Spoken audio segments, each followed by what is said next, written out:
Ojalá no lo echen, no hagan inclusión. Vale, el Estado paga.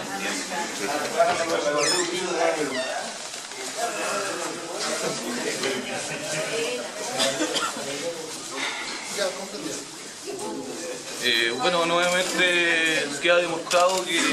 el actuar de los poderes acá en San Antonio, la justicia no lo reconoce. Nuevamente la persecución laboral, la persecución social y en estos momentos la persecución judicial que se pretendía hacer a la Asamblea Ciudadana quedó por parte de la justicia desechada. Nosotros insistimos en que lo que estamos haciendo lo estamos haciendo de cara a la gente, lo estamos haciendo en forma transparente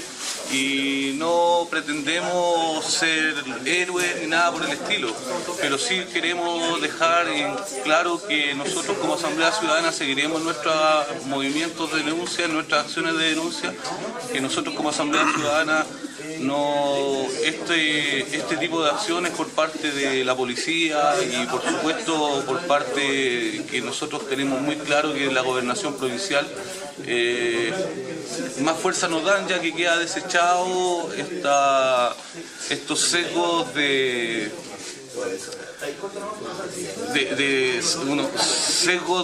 poder desalmado de parte de la autoridad. Nosotros acá nuestros compromisos con San Antonio siguen en pie, nosotros no estamos con el ácido sulfúrico, nosotros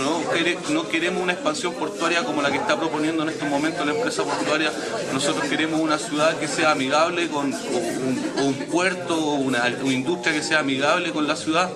Y por lo tanto nosotros seguiremos trabajando, estudiando y preparándonos y por supuesto no descartamos ninguna acción de protesta frente a lo que se viene ahora. Hay que dejar claro que en estos momentos los cambios de uso de suelo dentro de la municipalidad se están trabajando, el rechazo que hace el SEA, el Servicio de Evaluación Ambiental a nivel regional, el rechazo que se le hace a 4.000 firmas de pobladores, de ciudadanos de San Antonio exigiendo participación ciudadana en el tema ácido sulfúrico,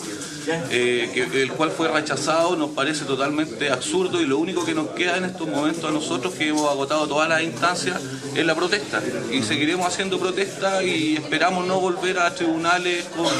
con la policía, porque nuestra lucha no es contra la policía, nuestra lucha es contra los poderes económicos que están sobrepasando el bienestar de San Antonio. María José decía que el gobernador provincial, Mauricio Araneda, está detrás de esta supuesta persecución. Nosotros cuando estuvimos el 18 de enero en esta acción de protesta en la Municipalidad de San Antonio, llegamos a un acuerdo con Carabineros